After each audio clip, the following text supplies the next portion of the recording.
So I did my research on mental health and poverty. It's kind of inspired for some things I'm doing lately. But anyway, so I just wanted to find a couple terms I'll be using throughout the presentation that way we're all on the same page. So stress is my heart is beating so fast right now. All right. So stress is when you exert any type of force over a material, okay? And as we all know, over a period of time, things can deteriorate, break, and so on, okay? Poverty is just being extremely poor. Now, people aren't as poor as they were back in the 1700s. When I'm talking about being poor, I'm talking about just living low lives of health, wealth, love, and happiness, okay? So this is Jimalea. All right, she's 9 years old. Pretty typical life. This is her coffin. Fortunately, she was shot while doing homework on her mom's bed. Somebody drove by and shot into the house and killed her. She also died in an officer's arms. So it's kind of obvious, but can anybody tell me what this is? Somebody just say. A bathtub, right? So, one of those fancy tubs. Yeah. One of those. So when I was researching, all right, I came across this story of a psychotherapist, and she was with this 9-year-old, and the 9-year-old was playing with dollhouse, okay? And he was holding a bathtub, all right? Now the psychotherapist asked the 9-year-old, he goes, "What do you think this is?" You know, anybody want to guess what the 9-year-old said? An airplane. Tub. He said it was that. He said it was a coffin. The point I'm trying to make here is that these, younger kids, okay, can't even properly label objects in their environment. Obviously, this is associated with death. They're playing with the toy that's associated with death. They got death going through their head all the time, okay? When we talk about stress, you hear about death that causes fear, and emotions over time, like fear and anger, hatred, and all those, cause stress and cause mental health problems.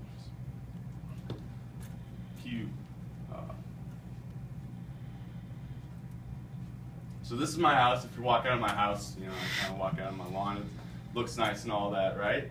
It just feels kind of good, I guess, walking out. And I can say I live in a more nice of a neighborhood. Okay, should please go back now. Now, if we switch over to Jimalea's neighborhood. Do I hit the link? Yeah. Or no. If you just go back to the slide. I guess you could hit present.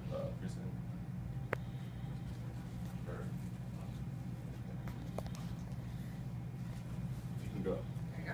This is Ellison Drive. So this is in her house, but she did live on this street. This is what road the gunman drove down, okay? So if you walk out of her house, it's a completely different feel than it would be walking out of my house, okay? Just the environment in which you're in can cause different type of emotions. And if you walk out of my house, you're gonna feel probably a lot better than if you walk out of hers. So I don't know how all y'all are feeling right now. Maybe you guys are kind of confused, angry, sad, shamed, angry. I don't know what for, but these are the type of emotions that kids are going to be feeling living in poverty a lot more than probably so around here. Okay. So when I talk about stress, okay, I'm not talking about it's just this idea that everybody has. All right, it's physical. All right, this is chromosome. And at the end here we have telomeres. Okay, telomeres are what hold the chromosome together. Now, chromosomes have all the genes that we need to encode all the body parts, right? Well, telomeres decay over time. Okay, but whenever there was a study done on 9-year-olds that are stressed versus ones that are not, they were 40% shorter.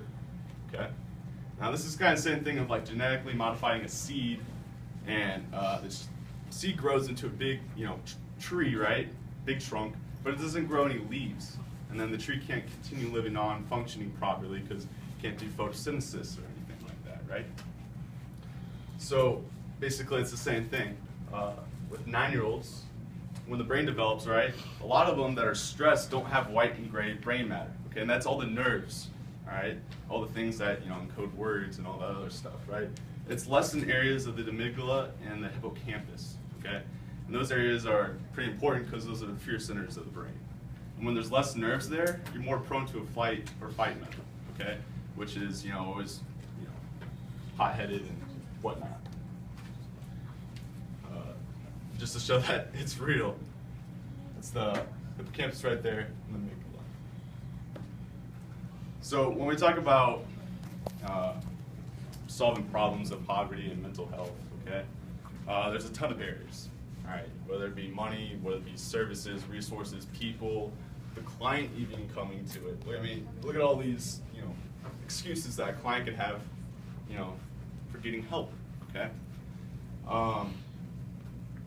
It's just everything's working from the outside in. Okay, and it's getting better, but I don't think at a rate that is noticeable. Does anybody know what they're doing in this picture right here?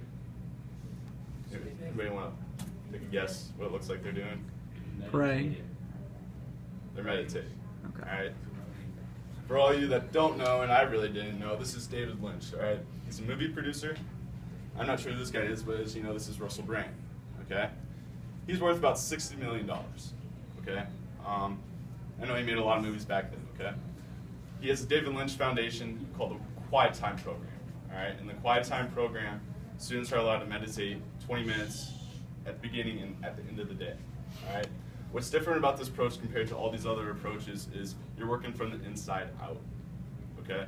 If you were to solve poverty by just giving money to everybody, all right, yeah, you can change the environment around you.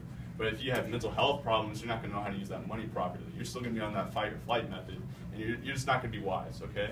If you improve mental health, but you don't improve poverty around you, okay, then you're going to still walk outside and you're still going to see all those, the bad neighborhood and all that, okay?